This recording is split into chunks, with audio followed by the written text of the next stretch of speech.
All right, everyone, it is about that time. I am so excited. We are wrapping up our Operation Pro Cheer Challenge. This is bonus day number 2, but technically it's day number 7 of our challenge. And I am just going to make sure that everyone can hear me. If you can, please give me some love in the chat so that I know we are good to go. I think I'll come over here. Okay, I can hear myself over here, so that means that you all can hear me out there. It has been an amazing 7 days of hanging out with you guys. You've been so committed to showing up live and putting yourself first because you are most important. And hopefully you understand and you know that. And you also know that anything that you want in life, absolutely anything that you desire, it is possible for you if you make a commitment to yourself and have faith that it is possible for you, and then you put forth extraordinary effort to make it happen. And that's what this challenge really is about. It is about making sure that you understand your worth, your value, and that your dreams are possible. And we wanted to give you a step-by-step plan, a step-by-step approach to take the guesswork out of the game, to make sure that you know exactly what you need to work on and the steps that you need to take to become prepared, polished, and confident for your next Pro Cheer audition. So if you can, wherever you are joining us from, give us some love, say hello in the chat. I want to kind of give you a shout out for being here. I see people are trickling in as the minutes go on. So I'm really excited to just have a conversation with you all tonight. So what have we been up to so far? So far this week, we really made sure, like last night, we spoke to Jesse. He is part of our Pro Cheer Playbook program. He is our very first gentleman to join the Pro Cheer Playbook program, and he went over the successes that he has had so far, not just from a physical standpoint, as far as nutrition and fitness, but mainly from a mental standpoint, and how he knows that anything is possible for him. And he has been able to reach new heights that he didn't even realize were there, and that it was necessary to go to the next level. But now he understands that there's always growth, there's always room for improvement, and he's really excited about what the future has in store for him. Now, last week we went over the workbook, so I'll be sure to put the link for that in the chat, just in case you don't have your workbook. Day 1, we talked about all of the things that you need to do to prepare like a pro. We discussed mistake number 1, which was lack of proper preparation. Day number 2, we discussed mistake number 2, not being noticed. So we gave you all the tips on how to get noticed, seen, and remembered at prep classes and auditions. On day 3, we got calendar ready. So mistake number 3 there was not creating a healthy lifestyle. So we talked about the importance of fueling your body the right way with the right foods, and then also workouts. Day number 4 was all about dancing like a pro. So we discussed mistake number 4, not perfecting your craft. And your craft is the performance side, right? The dance side, the freestyle, the choreography, all of that good stuff. And then day number 5 was the mindset makeover, where we discussed mistake number 5, lack of faith, right? And belief in yourself. And so we went over some, mindset hacks that you can utilize on a daily basis to set yourself up for success. Every single day, we had either current or former pro cheerleaders, ladies that have graduated from our Pro Cheer Playbook program and are now professional cheerleaders. We had a guest every single night to just share with you their experiences and just give you tips from their standpoint. And so tonight is, literally no different.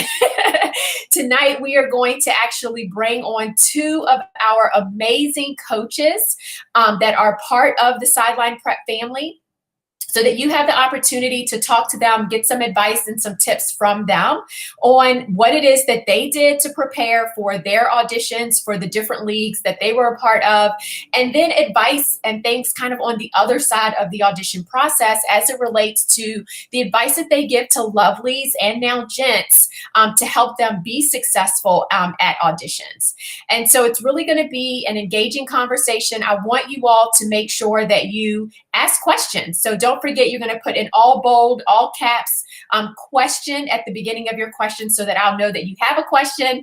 And then that way I will go ahead and ask that question. Okay.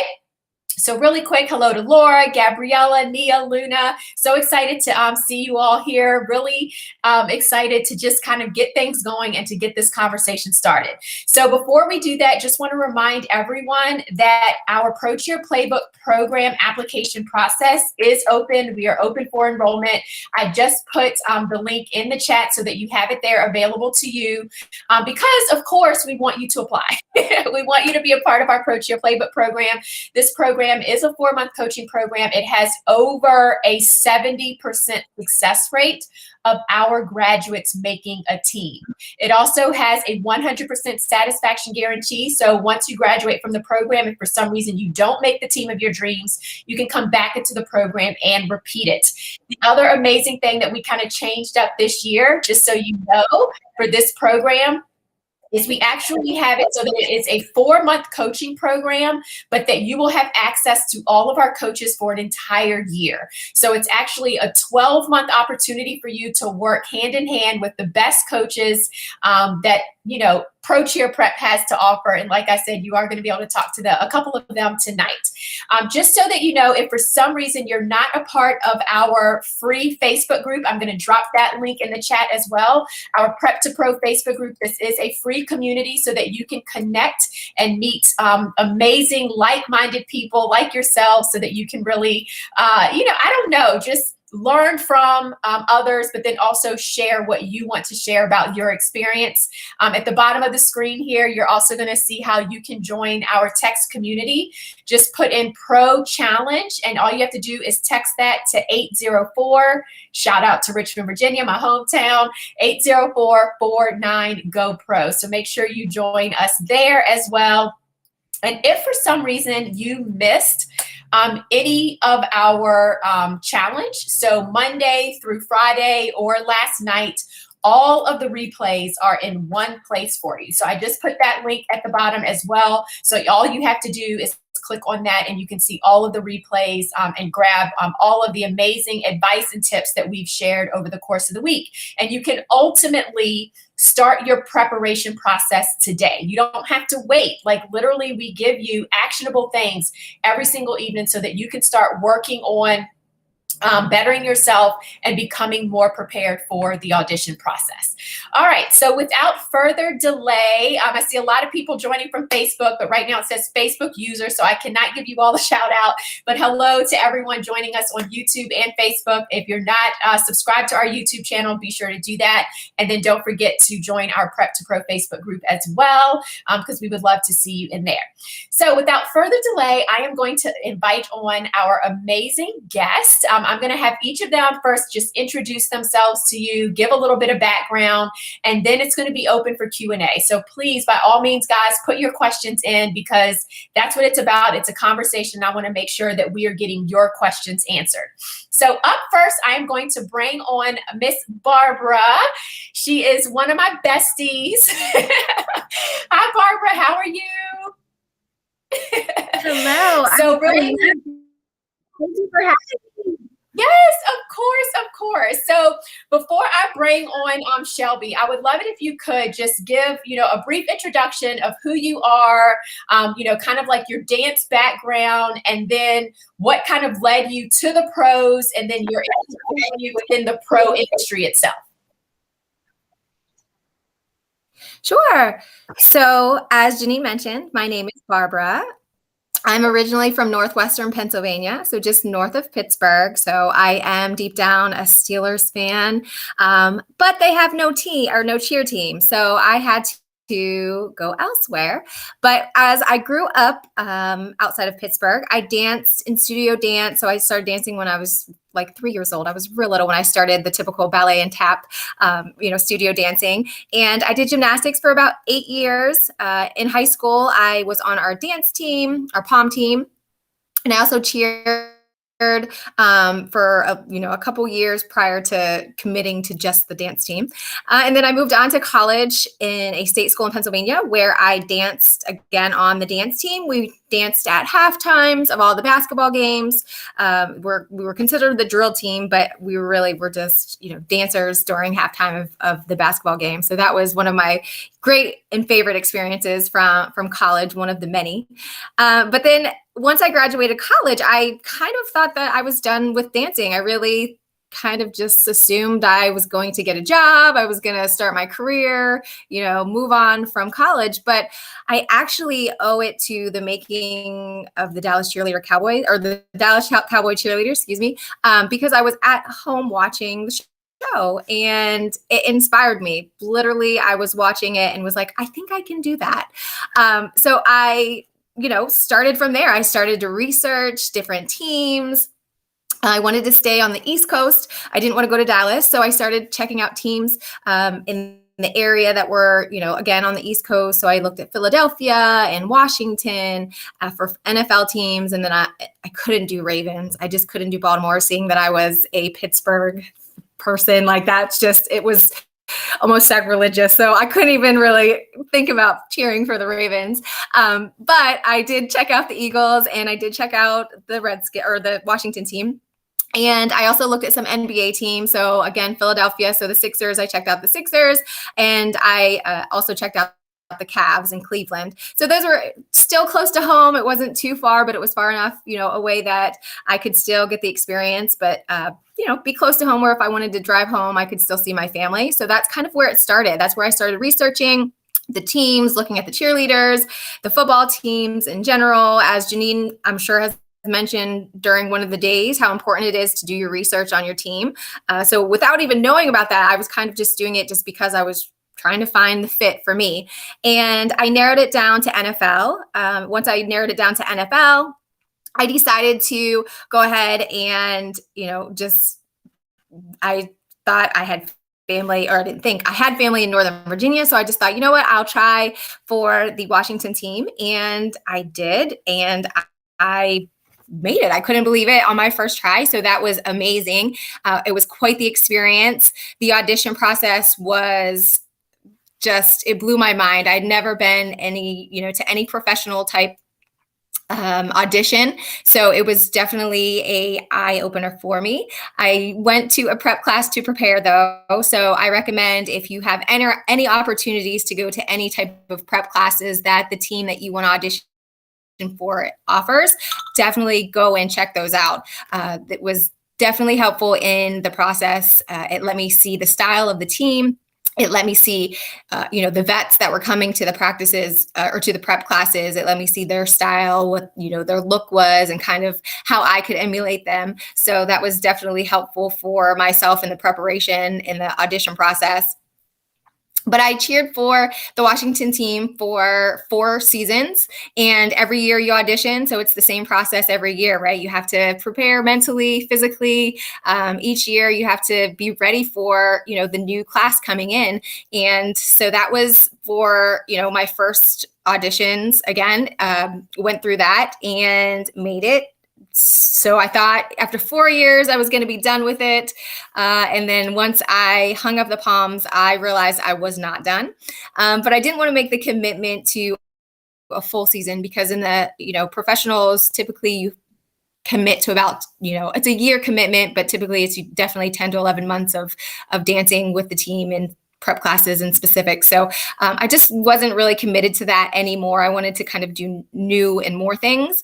But I had the opportunity to cheer for the Washington Kastles, which is world team tennis. If anyone's familiar with world team tennis, Venus Williams, Serena Williams, I got to cheer for them. They were on the team for a few seasons that I cheered for them.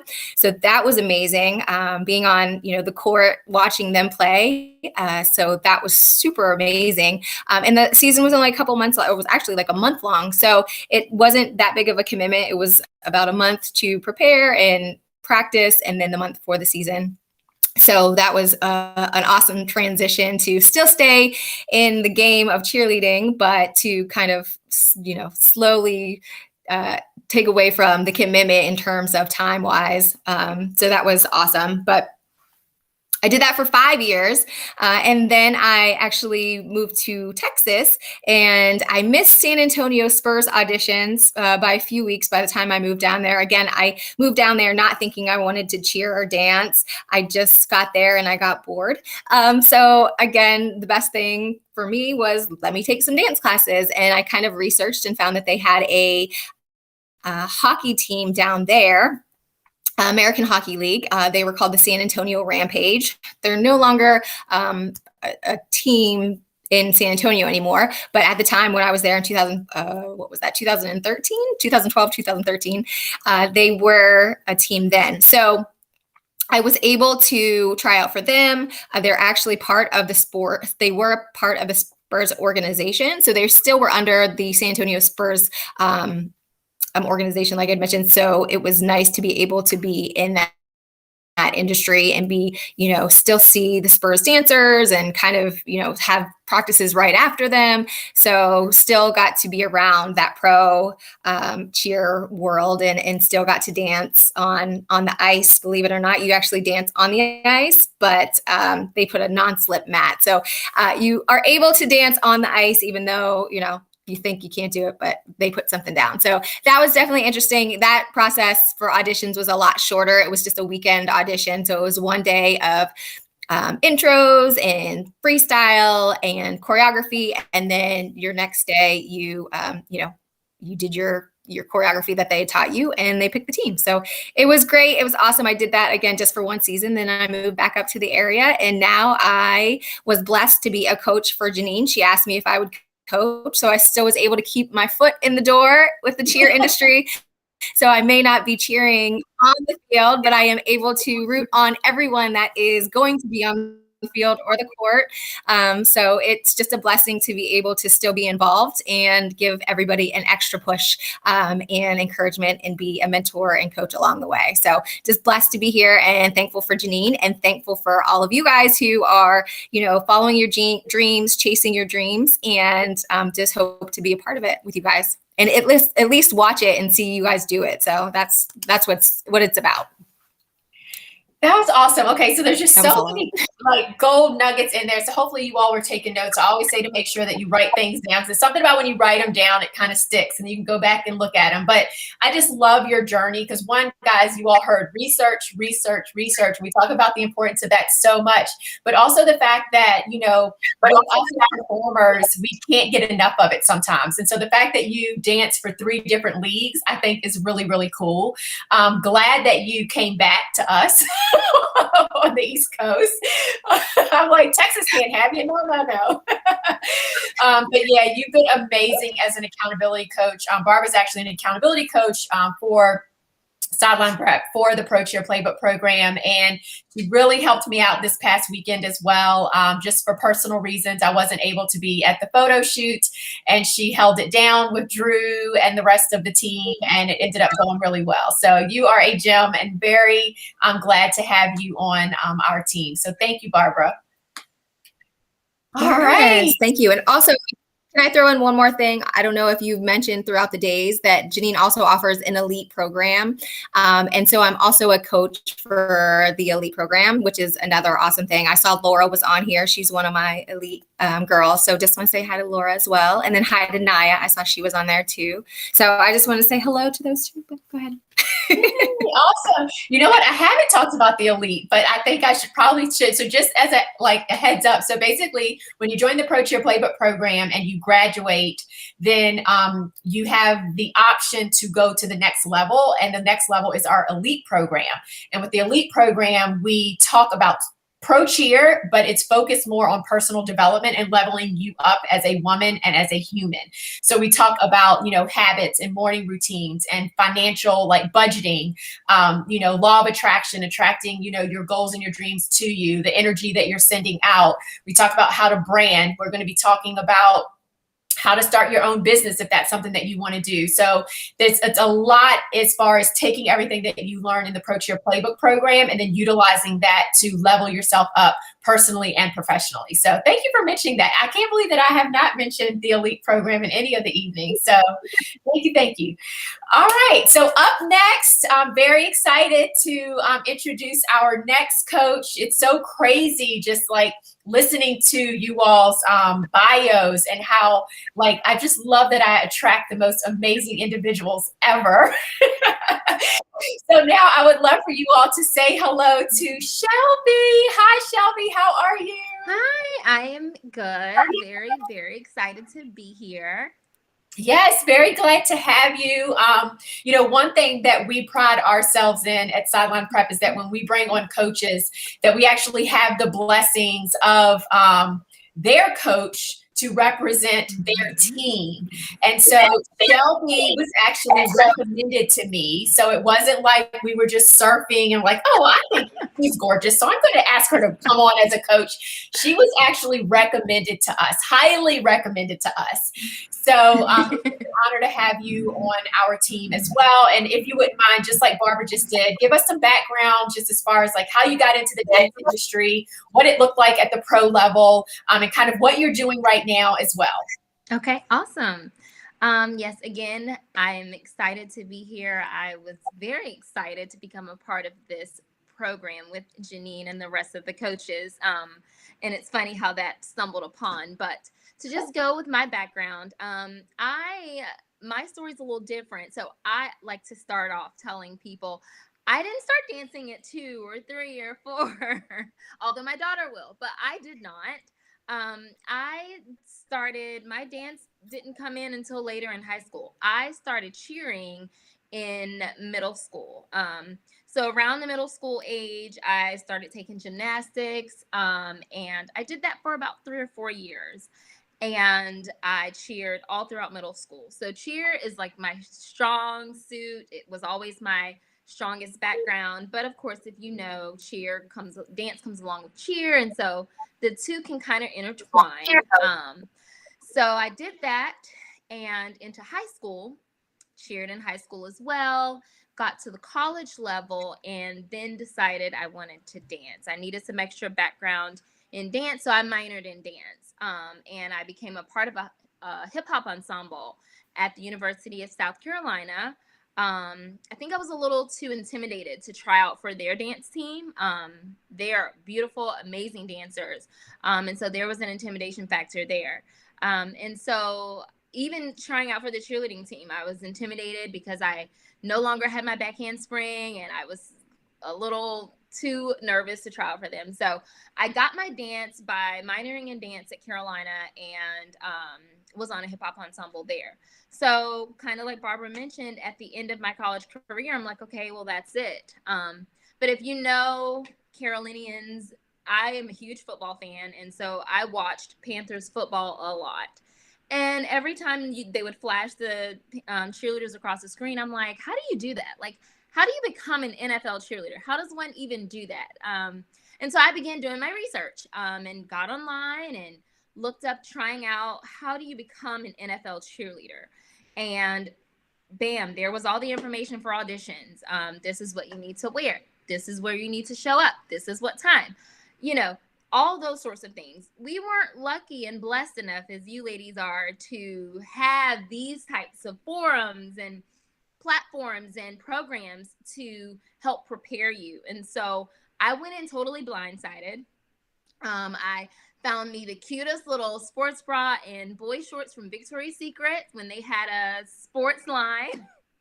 I knew nothing of makeup. I didn't know what a lash was. I didn't know anything. I think I, in fact, wore like a glitter, like white eyeshadow, some lip gloss. And I probably looked like I was 12 years old. But nevertheless, I think I might have stoned the bottom of my shorts. I think I wore regular stockings. I knew nothing of tights. So basically, I knew not much. But I did my research on the site, saw what was required as far as attire. It wasn't thoroughly specific. 2-piece, full hair makeup. I'm glad I didn't go with my hair in a ponytail. That's that cheerleader background. Nevertheless, I showed up, and as you would expect, I'm seeing ladies decked out from head to toe, full hair, full makeup, outfits that were probably custom made, and young ladies that had probably done this before. And so I had a few moments of intimidation where I was like, oh my goodness, like, what have I gotten myself into? But I was very confident, and I was like, I came out to do this. I want to do it. And I'm going to go for it. And I don't share this part of my journey a ton, but I'll share it with you guys. This particular year that I tried out, I was also doing some other things in college. I was actually pledging for my current sorority that I'm in. And I, surprisingly enough, surprised myself. I made it all the way to finals. And right around the end of finals, or during the interview process, I had to eliminate myself because I couldn't make one of the rehearsals. So I decided to go forward with my rush and join my sorority. And I said, you know what? If it's for me, I'm going to try it again next year. Because the coach at the time, she was like, we'd love to have you, but if you miss this portion of the audition, you have to eliminate yourself. You know, we can't see you forth. Well, I went back, made it all the way through, made the team. And so for me, I just feel like it was meant to be, because that previous year that I had tried out, they had only took 3 rookies. They had only taken 3. And so the routine was very intense. And so not to say that I wouldn't have made it then, but the chances probably would have been harder because that year they took back all of their vets and they only took 3 rookies. But I say that to say, you know, if that's what you want, follow your dream, continue to push on. So nevertheless, I made it when I tried out the following year again and was super excited. And I cheered for the Carolina Panthers as a top cat for 5 years. And that was an amazing time in my life. I would tell women now, you know, I think back now and I look back now and I'm like, I used to stress over the smallest little things instead of just living in the moment. And even a lot of girls that I talk to and I coach now, I let them know, you know what you're getting yourself into. Again, do your research, make sure this is what you want to do, because it is a commitment. It's a huge commitment. Kind of like Barbara mentioned, like it's almost a full year commitment year to year. But best, amazing years of my life. I met some amazing people, and I was a captain for my last 2 years as a top cat. So when that journey came to an end, I knew that I wanted to do NBA. It was always pulling at my heartstrings just because I was like, I love NFL. Like NFL is what's in my heart. But I wanted to do something different. And for many of you that know Charlotte or know North Carolina, Brandy is the head coach for the Honeybees. And I always said, I was like, I want to dance for her. I don't care who the team is. At the time, it was the Bobcats. The year that I tried out, they went to the Hornets. But I said, I want to dance for this woman. She's the best. She's amazing. And my first year I tried out, like I said, they were the Bobcats. This was the last year, and I did not make it. I think my look was to Girl Next Door, and their look at the time was very sexy and edgy, and I came in with that sweet Carolina girl vibe, and I don't think that's what they were going for. But I also say that it was not meant for me to be a lady cat. And that's what they were prior to becoming the Hornets again, or Honeybees. So the following year, I did it again. I said, I'm trying out, and if it's not for me, it won't be for me. And I made it, and was a honeybee for 3 years. And so that was also amazing. I would not change a thing. I'm actually glad that I got that door shut, because I don't think that was supposed to be part of my story. So being a honeybee was amazing. Being coached by Brandy was awesome, and just different opportunities that you get on both sides. And so I think being a honeybee was a totally different experience than being a top cat. People ask me all the time, you know, which did you like better, or, you know, in NFL or NBA? And I tell you, like, I know it's in my heart, but you can't compare the two. They're so different. And having the experience of both is just a blessing.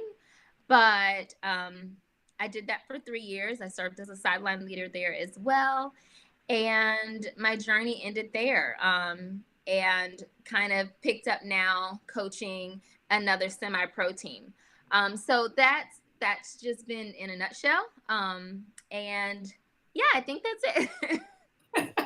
No, it's so amazing. Like, I don't know that I've ever heard you like go through your journey. And so I didn't realize that we had so many similarities, because I didn't have a dance background either. Like, I picked up cheerleading like randomly sophomore year in high school. I first went to the NFL, you know, I was there for 8 seasons, and then I transitioned into NBA. So it's just kind of, and I was with NBA for 3 seasons. So it's kind of interesting how our journeys are really similar. And I really do, like Brandy, love having that dialogue with her, and communication because I love her teaching style. So having her be able to be a part of our virtual workshops has been really cool because I just love how she teaches and how she explains things. So I can definitely understand why you enjoy, kind of dancing and learning from her. And then just kudos to you for kind of, paying it forward. Both of you all obviously for through Sideline Prep, but then also as a coach yourself now. So I think that's really cool. Yay. Wonderful. So there's a lot of love over here in the chat. So just wanted to kind of throw up some of them. A whole bunch of hello to Barbra's, of course, because of Elite and the current PCP and all of that good stuff. Someone on Facebook says that they think that they remembered you from Rampage and wanted to know, do you all cheer for did you cheer for the Austin basketball team? I guess through your... I did not. So I did not. I do know what team you're talking about. Some of the girls that were on the team did. I did not. I was only there for a season, and I moved back to the East Coast again, so I didn't do that. I didn't cheer for the basketball team. Yeah, it's so interesting, though, how it's such a small world because I'm going to bring up another message here. Shelby is part of the Miss Earth USA family with me. I was Miss Earth USA 2018, and she was Miss Earth USA 2019. Yay, that is awesome. Yes. Yeah, again, our worlds are so connected. It's crazy. Yes. Let's see. Elite was awesome. Definitely worth it. Yay. Thank you so much. I happen to think so too. I love the Elite program. People commenting just that it's so amazing to hear your journeys. Let's see. Here's a question for you, Shelby. Now that I know you did 2 different leagues. Oh, you know what? You already answered it. So okay. You said it's hard to compare. It's so hard. They are so different. Especially depending on what leagues or what teams. So the original question was for Barbra, being that you cheered for 3 different leagues, which one was your favorite and why? So do you have a favorite, Barbra? So I don't know if I have a favorite, but I have different things that I loved about each of them that I would love to share. So obviously with the NFL, it's the NFL, right? And you're on the sideline. And if you're a football fan, like all 3 of us are, it is amazing to be on the field, like up front. It's undescribable. Like, it's just, I can't describe it. It's amazing. And then running out of the tunnel onto the field at pregame, like I'm getting chills thinking about it. Like, it's just a feeling I can't explain. And so that is so much I loved about the NFL experience. As in terms of the Washington tennis team, Washington Kastles, what I loved about that team was that we were like in the stands with the fans. And so I remember little ones, like, little girls who were 5-6 years old coming over, and I would give them poms, and they would be beside me, and I would have a pom, she would have a pom. So it was very much being able to connect with the fans. It was very personal. It felt more like a family. You were very close. So I did love that about the Castles. And then for the hockey league, just the fact that I was dancing on ice. Like I never in my mind, like it blows my mind to think that you're performing on ice. It was just really cool. And it was also similar to the Castles where you're cheering right in the stand. So you're with the fans. So there's that interaction with the fans where you can like just chat with them right there as you're cheering along. So that's definitely the different parts of each league that I really, that I take away from it that I love. Yeah. Okay. And I'll pose that question to you, Shelby, as well. So like, what did you like most about NFL versus, NBA? It's kind of like what Barbra said with there's nothing like it. We used to say we have the best seats in the house being on the field. Yes. It's the adrenaline rush that you get going through the tunnel. And I think it's a difference between the fans, because you have the fans at the football games and they're hyped and they're yelling and they're screaming. And maybe because primarily it's outdoors or in a dome. But then, so, I mean, for me, NFL it just lives in my heart, and maybe because it's football. You're traveling across this huge field, it's just a lot of different elements. It's just, you can't explain it. Like Barbra was saying, it's just an amazing feeling. NBA, as much as I loved it, I like to say the fans that come to NBA games, usually they're using it like a pregame, or they're fans as well, but they're also coming dressed up and they want to like, showcase and show off their outfits. And so they're not going to be as lively all the time as the NFL fans, which is great. And it's indoors. Now that's a positive, because if you're in Carolina or even Washington, you're dealing with all the elements of rain and heat and snow. Yeah, that's a different thing for NFL, but NBA is like, oh, I don't have to worry about the humidity. I don't have to worry about my hair. Like, my lash is not going to come off because it's raining, and spray tan, and if you have tattoos, just all that. So I just feel like NBA was amazing because, similar to what Barbara was saying, it's a lot more intimate. You're in a closed area, and so you're literally, you can make eye contact with the fan, more engagement with the kids, and more engagement just in the stands. You don't get to go in the stands, or we didn't, but it was very nice actually getting that intimate with the fans, and they enjoyed it. And the routines can be a lot more different, fun, hip-hoppy. It just depends, but there's a lot of positives to both. Yeah, and that's what's so wonderful about, absolutely, in general, like there's so many different options now for everybody. So hopefully if you don't get anything from this conversation, you understand that you can research all of the many options, because just because you have your mindset on one team doesn't mean that you've got to put all of your eggs in that one basket. If you hear a no, then you could just go to another league. And especially if you have the ability to travel and, move about, like when you're young and vibrant, like now is the time to experiment and go to different cities and just try things out. And one thing I tell people is like, listen, when you make a team, and even if it's not your number one team or your number one league, you're not going to be mad about it. And you're going to be very happy to travel to wherever it is that you just made that team to be a part of that environment, for sure. So okay, so what I would love to do is kind of talk a little bit, because each of you all have kind of like your own expertise that you bring to our team as far as sideline prep. And that's one thing. Like, all of our coaches are either former or current professional cheerleaders, and they have kind of like, they're a SME, like a subject matter expert in their own particular area. So Barbara, I'll come to you first, because I know one thing that people absolutely love is when they're able to work with you on interview skills or going over their application or their resume or anything like that. So if you have just a couple of tips that you can provide, and I know that's like a lot of like topics there, but just a couple of tips or things that you feel like you're constantly having to tell our lovelies as reminders as they are thinking about and preparing for the interview, the intro speech, and their application. Yeah, absolutely. So intro speech, let's start with that, right? So everybody kind of thinks, okay, it's all about the interview process. So they're, nervous, or they're worrying about the interview process, but people forget how important your intro speech is. This is your first impression. Literally any team that you're going to audition for, the first thing you're going to do is introduce yourself. So that's what is so important, is to have an intro speech that you've prepared, that you've practiced, that you could say in your sleep. Like, I can't express enough how important it is, because that is your very first impression. So, have that intro speech prepared, be unique,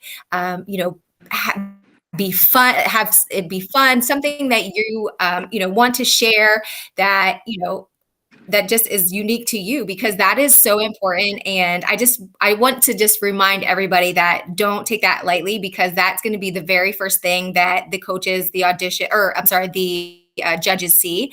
And so it's just such a big one that, I just want to emphasize that the intro speech is so big. So make sure, if you don't know what to say, I know Sideline Prep has a whole module about how you can say it, what you can, put into it, how to create it, everything.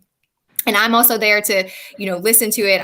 Many times I've tweaked people's intro speeches if they've had ideas and they just, it's maybe too long or too short, or that's not unique enough. So, it's just writing it down and trying it out. If it doesn't work, sharing it with somebody. But more importantly, again, preparing it, doing it in front of a mirror or recording yourself on the phone so that you can critique yourself, or, have your mom or boyfriend or, whoever just be able to, best friend, be able to give you feedback on it, and make sure that you're confident in saying it. So don't think you can just freestyle the intro. You're going to be able to freestyle the dance, but don't freestyle the intro, because you definitely need to be prepared.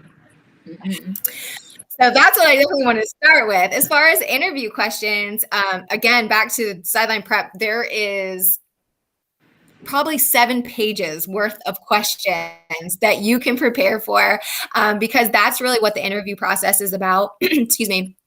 It's about how you can sell yourself. You're essentially selling yourself. You're marketing yourself. I'm sure that, Shelby's going to get into the branding, but what I say for the interview process is you are trying to get a job, right? You want to make the team. So you have to present yourself as the best candidate for that team. So, you're explaining to the judge, the director, whoever is, in front of you, that you're going to be an amazing ambassador, and why you're going to be this great ambassador for the team. So why should the organization pick you? Why should the community see you every Sunday? Why should you be on that sideline or that court?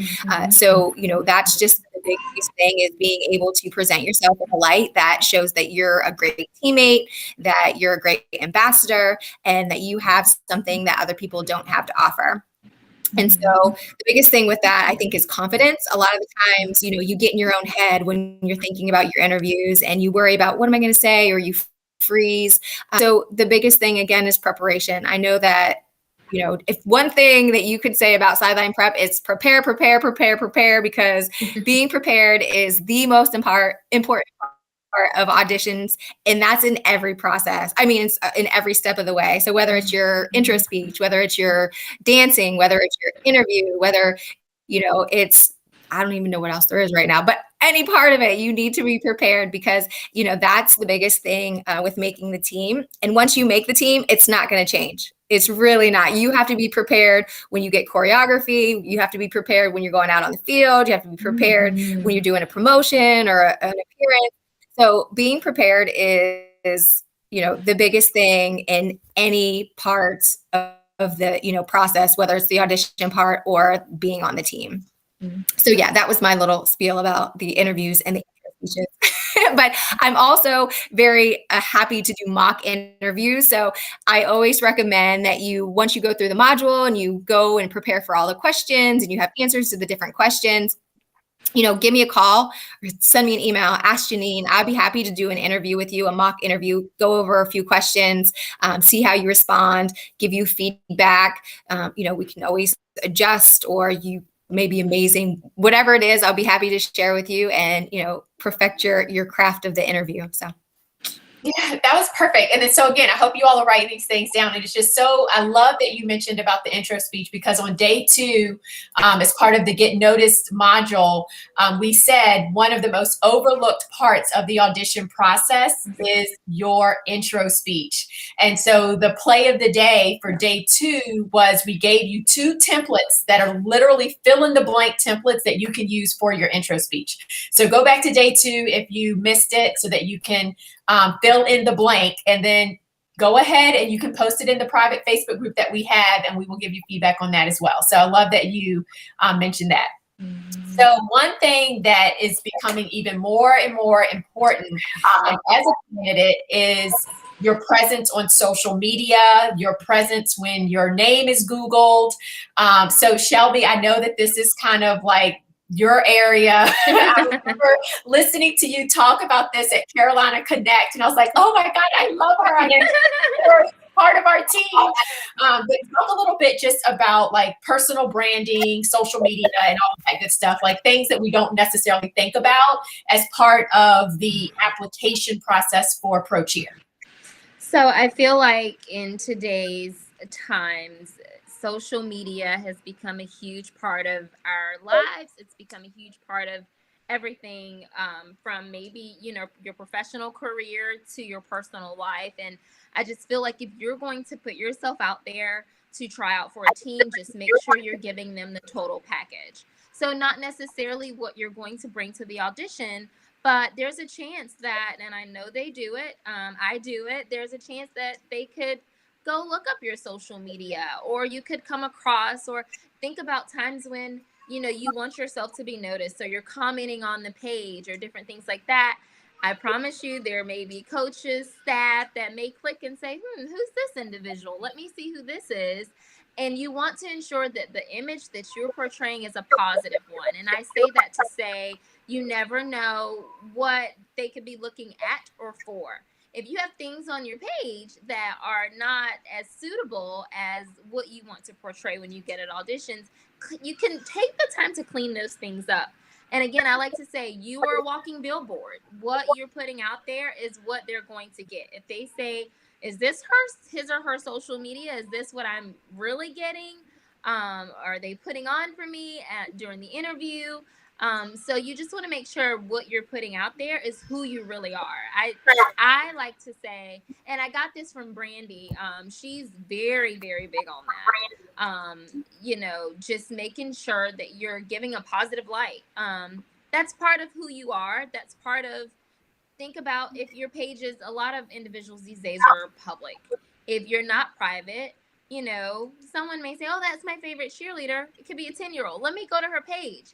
Oh, I hope they can see some good things and not see things that are, not rated for their, little innocent eyes. But just making sure that you're putting on the best version of you. Because again, when you're putting yourself out there, you want to make sure that they have a clean image to look at. You are going to be a billboard for that organization. Can I put this person out there and know that they're not only going to represent themselves, but they're representing our organization?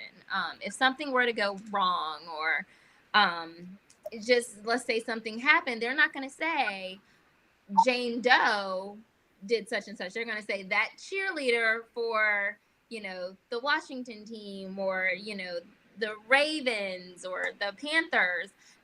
So those are the kind of things that organizations are thinking about, and those are the kind of things that you want to think about as well.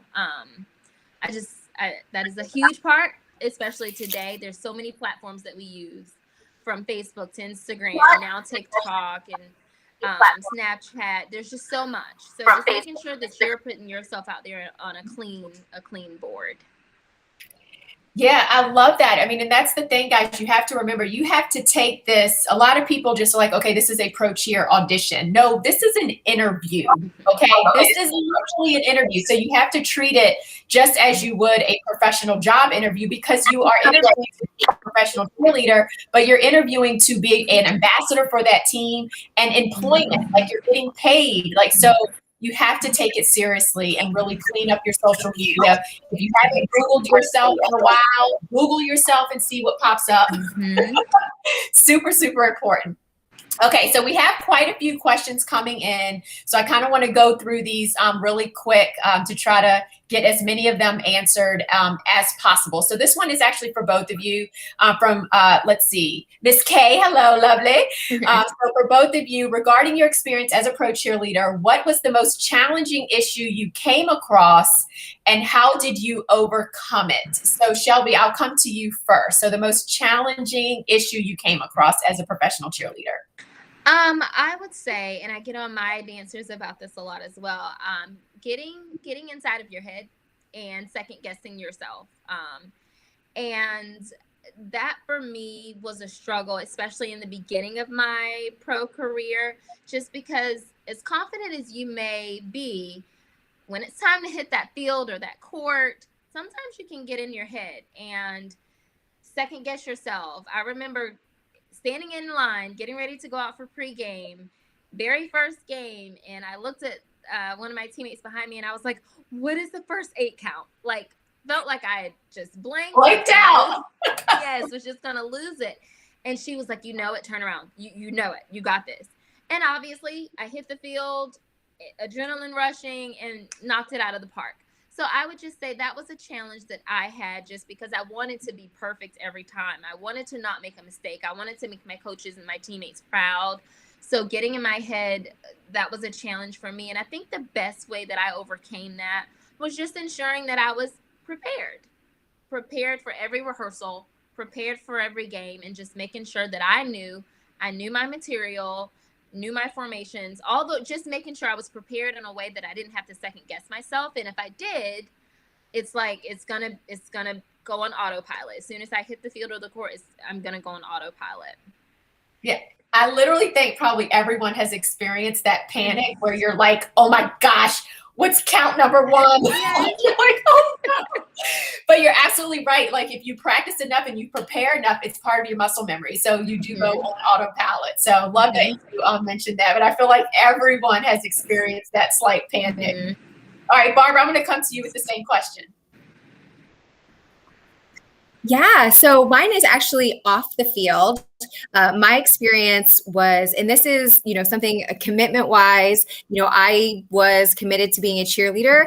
And yes, I had my career outside of that, but I had the opportunity while cheering with the Washington team to be a part of the IPL, which is the Indian Cricket League, which the Washington team cheered for one season over in India.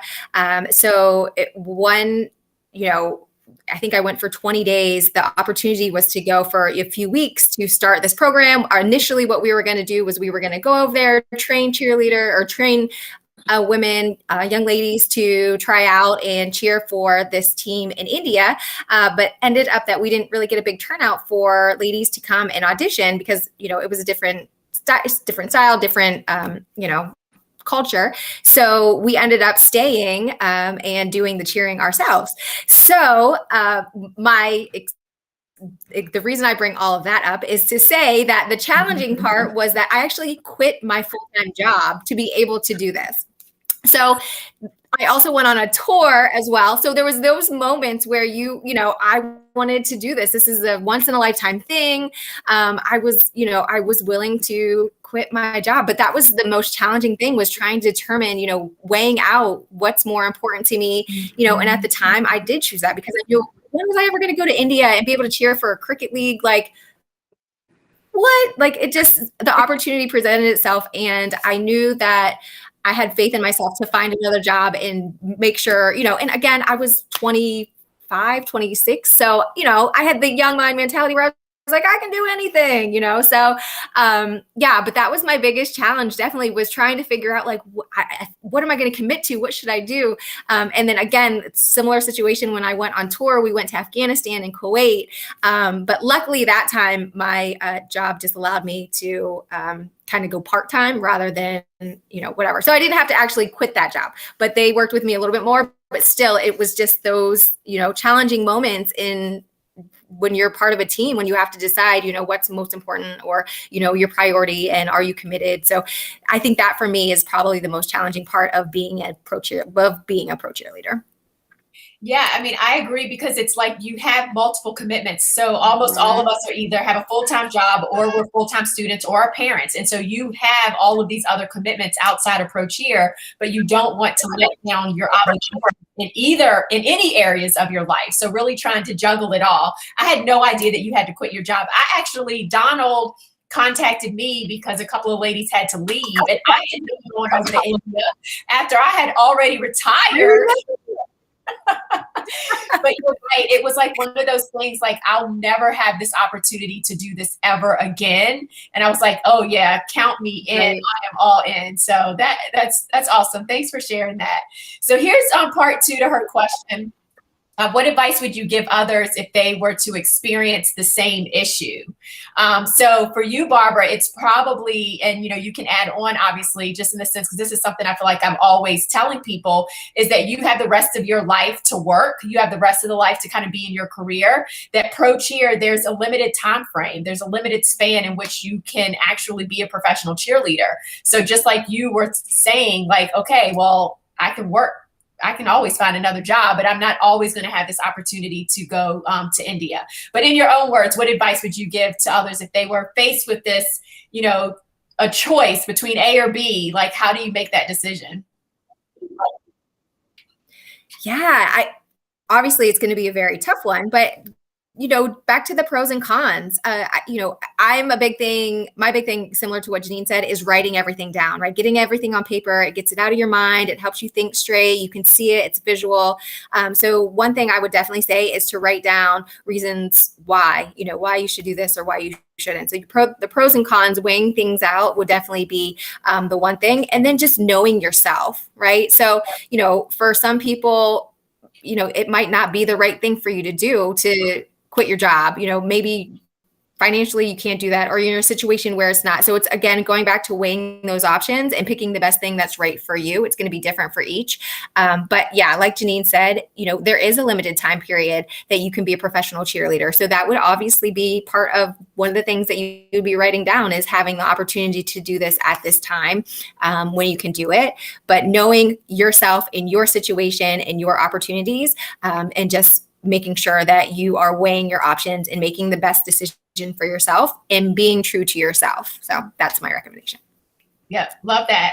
Love that. I mean, and here's the deal. When you're faced with a decision, there's a gut. You already know the answer. You're still battling it in your head. So you already know. So go with your gut.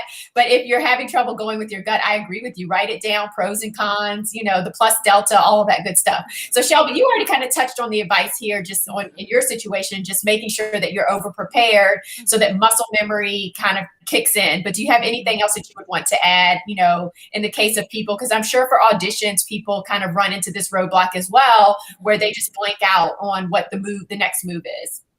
I honestly, for me, I think it's just staying confident, because I think when we get in our head, not only are we just concerned about messing up or not doing the right thing, and I think that's just honing in on your confidence, like knowing and being confident that I got this. Like, I've done this 50 times forwards and backwards. I know it. So I think on top of being prepared, just making sure that you stay confident in knowing this is what I'm here to do. I made this team for a reason. This is absolutely what I'm here to do. Yep. Love that. All right. So Barbara, this one is from Gabriella. What do you wear to the interview?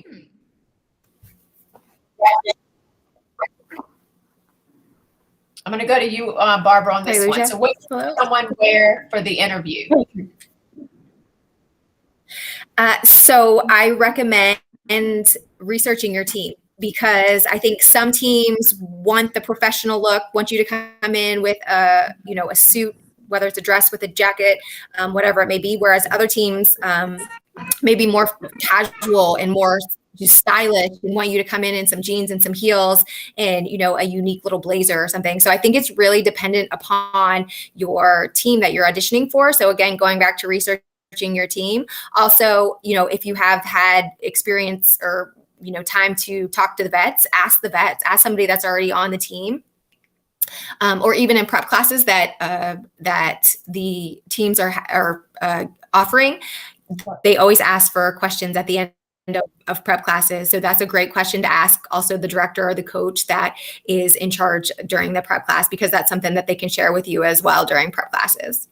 Yeah, most definitely. I mean, and normally they will let you know what you're supposed to wear for each round of the audition process. So obviously just follow what it is that they say. But when in doubt, I would, say business or business casual, looking extremely professional. You still want to have, not necessarily full makeup, but you want to have your makeup. I would still do lashes, not necessarily game day lashes, but more of a casual lash, things like that. So just really being mindful of following the instructions, but then still leveling up your appearance. So it's not just a regular job interview. This is a professional cheer job interview. So you want to still look like a professional cheerleader when you arrive. So awesome. Great question.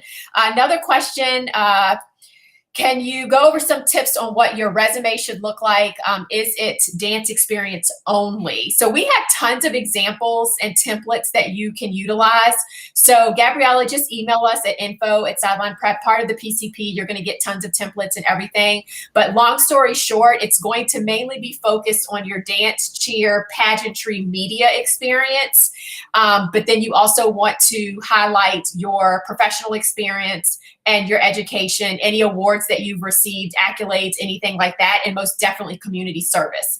But the majority of it should be focused on cheer, dance, pageantry, media, community service, if that makes sense. Do y'all have anything to add that maybe I left out for that one? I would just like to add that if you are just starting dancing and say you're worried that you don't have enough dance experience to put onto your resume, if you're taking classes at a local studio, or you've taken a virtual class from a professional choreographer, like add those in there, even if it's just one class. Like it doesn't have to be like, oh, I was on my high school dance team, or I cheered for a semi-pro, whatever it may be. You can add those classes to let them know that you're still dancing, and the style of dance that you're taking. Add even those little things in if you don't have that additional experience of being on a team. Yeah. Love that. Yeah, and I'll just say that you don't have to feel obligated to have dance experience on your resume, because some individuals are like, oh my God, I don't have a dance resume. What do I do? And it's like, it's okay. They just want to see what you do have. And if you don't have it, that's not going to strike you off the list. It's just, they want to see what you do have. Yeah, perfect. I mean, because for mine, if I had to turn in a resume, which I didn't when I auditioned, I didn't have dance experience. Yeah. It was only cheer, so I didn't have dance experience at all. So really quick, let me just show you all just a couple of examples really quick. Again, but I'd be more than happy to kind of go over and share some of these examples if you just email us. So really quick, hopefully you can see this, but this is one example of like a bio. If you were to, let me see if I can pull it up here. So this is like my bio that, that you can include like a bio if you wanted to. This is more of a professional looking resume, this one here. And then you'll see that it's professional experience, dance experience and awards, cheerleading experience and awards, modeling, professional affiliations, community service, and then education at the bottom. This is Sadie's resume. She used Canva. So that's one thing that I would highly recommend, is utilizing Canva to kind of just make your resume look different. Like this resume is going to stand out, in my opinion, over this one, right? So kind of keeping that in mind as well. And then let me show you all maybe another one really quick. Sorry, ladies, I know that we're going a little bit over. This one I absolutely love, just because she brought in the branding of the actual team as well, which I think is really cool. So you can kind of see that she brought in, the Raiders logo on the left-hand side. But again, education, she has core strengths, formal training, community service, pageantry, cheer, and dance. So that's another option. And then one of our Japanese lovelies, to kind of show you all as well, that I think is a standout example, is this one, just because, the colors are very unique to her and like kind of her personality. You can kind of see, I marked this one up, so this wasn't the actual final, but this is what we do in the Pro Cheer Playbook program. To us, and then we mark it up, cross it out, put in our suggestions and things like that, so that you see the mark outs and things like that. But she put in 2 pictures here, has tons of awards, added in pageant experience and things like that. So, oh wait, did y'all see that at all? Sorry. Here it is. Sorry, I'm sitting here just showing it to myself. So this is hers, again, showing a lot of personality, but we did mark it up a bit to kind of help her. All of her contact information, social media on the left, tons of awards. And then she added in another picture here at the top. That's really nice. So, yeah, just different things that you can do to show your personality and who you are through your resume. I think it paints a very unique picture of who you are and your personality to something that is normally kind of boring. So we recommend for sure utilizing Canva to create yours, just to add in a little spice. Okay, so y'all, sorry. So let's see what other questions we have. So here's another one. Question for Janine. All right, regarding social media, do you have anyone in PCP who can do a social media review to make sure we are on the right track? Yes, we are actually going to put Shelby on the spot. Shelby, would you mind coming in and doing some social media reviews for us? I would love to do that. Absolutely. All right, so maybe we'll get you in elite first, and we'll start with our elite lovelies, and then we'll maybe do a live session in the PCP, and people that want to join, you can just pop up their social media on the screen and get some That is feedback. a great idea. idea. It is. We're going to do that from now on. Thank you, Kies. I think that was a great idea.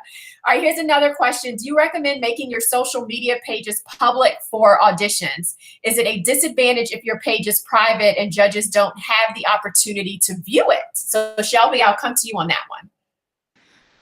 I think that's kind of twofold. I don't think that you should make any changes. If you're private, I'd say stay private. Because if they try to find you and they find you like, oh, her page is private, they're not going to say, oh, what is she hiding? They may just say, you know, some individuals are private for family purposes, or just they're private and they don't want to share a lot of their outside lives or inside lives with those on the outside. So I wouldn't say make any changes as far as making it public or private. And I don't think there's any disadvantages, again, if it is private. I know on teams I've been on before, they've said, you know, sometimes it's suggestive to have your page private, because to say sometimes when you make a team, you get some randomness going on, and you may want to keep some of that private. You get these random, you know, I'm gonna say it, creepy followers, and it's like, you know, so sometimes, you know, I don't think it's a disadvantage, but I would say if I had to give just right off my gut, you know, changing it for auditions, no. Because if a team wants to see it, they will make it known that we're going to look at your pages, or they'll request you, or so forth. Yeah, perfect advice. I agree completely. Just as a reminder, because Shelby mentioned it earlier, if you are public, then it just needs to be cleaned up. So just be mindful of that. So if you are public, I mean, because you just have to remember, like she said, that's your billboard, and it's your social media says so much about you as a person. So just that's one thing too, is that we recommend to our lovelies that, you know, you stay away from those topics that they say don't discuss at dinner, like political things, you know, those that are very polarized topics. So stay away from that on your social media as well. That's a big one. Yep. All right, perfect. So kind of like, if anyone has any other questions, go ahead and put them in. We're going to come to a close. We're already past the top of the hour. So ladies, thank you for staying on a little bit longer for me. Just to kind of wrap things up, if you know, had to like look at all of your years of auditioning, the preparation that went into that, and knowing what you know now, and both of you all as sideline prep coaches, but then also Shelby, you as a coach for a semi-professional team, what advice would you give your younger self?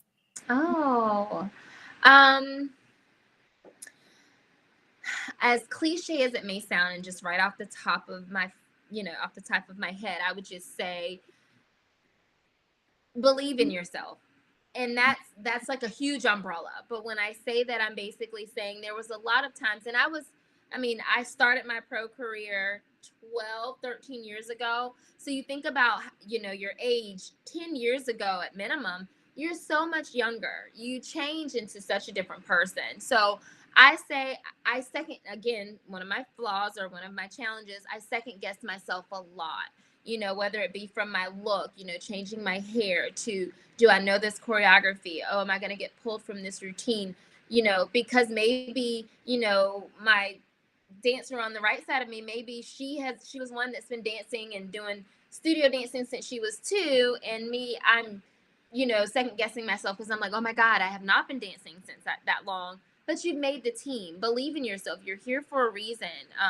And just letting myself know that you are here and you're enjoying it, and this is where you're supposed to be in this moment right now. Don't lose it by focusing on the bad or thinking about how you're going to fail or mess up. Live in the moment now, because when it's gone, you want to be able to look back on it and say, wow, I have these memories and they're all positive and they're great. So just to believe in yourself, to carry out that journey in a positive light.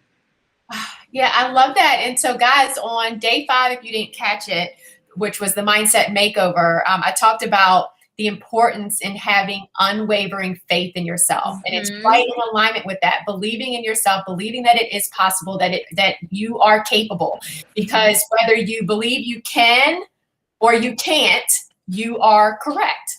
So why not believe in the more optimistic one that's going to push you toward your goals and your dreams, instead of keeping you safe in status quo where you're not reaching the things that you truly want to reach. So love that. I just want to say really quick too, I feel like when we get to where we've been, striving for so long, that's when we kind of come hard on ourselves. And it's like, no, now's the time to thrive and to be bigger and like, oh, wow, I'm here. I'm going to really shine now, instead of like beating yourself up. You made it there for a reason. Yep, love that. And Jesse was talking about that last night, how being a part of the program, he has leveled up from the inside out in ways that he never even knew were possible. But now he knows it's possible to be even at a higher level and a higher level, Exactly. and really excited for, moving forward. So I love that. Awesome. Awesome. Okay, Barbara, I'm going to come to you. Advice you would give yourself. Give a couple, because my first one was basically be mentally prepared. I think everyone always thinks about the physical things that you have to do, but it's so much mental work that you need to do prior to that, which Shelby was touching on. But besides that, what I want to say is don't compare. Like, don't compare yourself to someone else that you see dancing. Don't compare yourself to someone else that's in your audition group. Stop comparing yourself to another person or another female. Think about who you are. Back to the confidence. Have confidence in yourself. Know where you are as a dancer. If it's meant to be, they're going to pick you, right? So what I like to say is practice makes progress, right? It doesn't make perfection. I mean, eventually it will, but what I think is, so long as you're continuing to progress and the teams are seeing that, the coaches are seeing that, directors are seeing that, they would rather have someone that is progressing rather than someone that's already perfect, right? Because you can keep growing. And if you're not growing, then what are you doing, right? So I think that's a big thing, is don't compare yourself to other people and keep practicing and progressing, and you're going to be fine. So, even if you didn't have, something 2 months ago, and you can compare yourself to where you are now, like, you're better than you were 2 months ago. So just keep growing and growing. And I actually shared that with Laura today. So Laura and I already touched on that, one of my girls. So just reiterating it.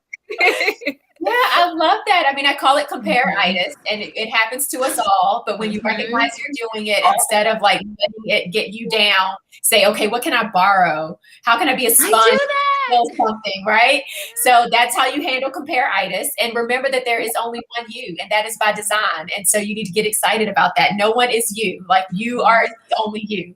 And then, we talk about, even Shelby mentioned this at the top, just, always improving, just that 1% every single day. Like, how can I be 1% better today than I was yesterday? And so, awesome. This is just great. I love this conversation. We need to do this more often. Yes. So thanks so much to both of you for being here with us this evening. I really appreciate it. So honored to have you as part of our Sideline Prep family.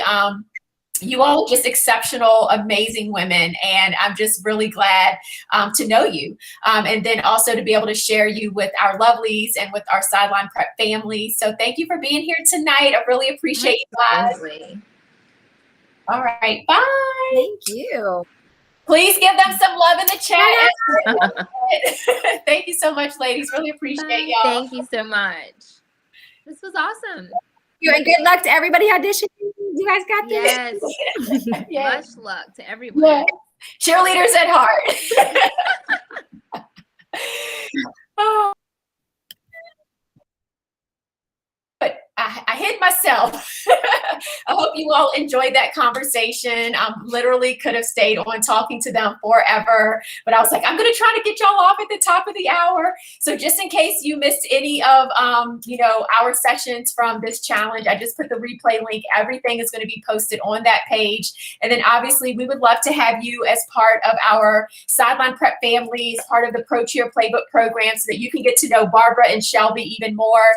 They are an integral part of who we are and what we do. Our coaches are absolutely amazing, as you can see probably from tonight. Within our Prep to Pro Facebook group, we are going to have more live opportunities with our amazing coaches. So if you have not done so already, I'm going to put this link in the comments as well. join our Prep to Pro Facebook group so that you can get some one-on-one interaction. We normally do those sessions in the Facebook group over Zoom so that you can actually talk to our pro cheer coaches like Barbara and Shelby as well. And that's about it. I see a whole bunch of love coming in for both Barbara and Shelby. They are absolutely amazing. I agree. What a great night. What a great way to conclude our Operation Pro Cheer Challenge. Just being in the midst of such positive, amazing women that have been there and done that and are willing to share what they learned through their process with you all. It speaks volumes to who they are as women, but then also speaks volumes, hopefully, to what you all have felt over this past week of our commitment and our dedication to you to help you level up and to help you go pro. We are here for you every single step of the way. We are just a phone call, a text, or an email away, a DM away. So please remember that and know that. Obviously, we would love to invite you and welcome you into our family as a new Pro Cheer Playbook Lovely or Gent. But regardless, we are still here to help and support. So you can definitely find us in that Prep to Pro Facebook group. And that's it, guys. I am Janine Samuels signing off for Sideline Prep and all of our amazing Sideline Prep coaches, wishing you success in all that you do. Make it a great evening, and we will talk to you soon. Bye, everyone.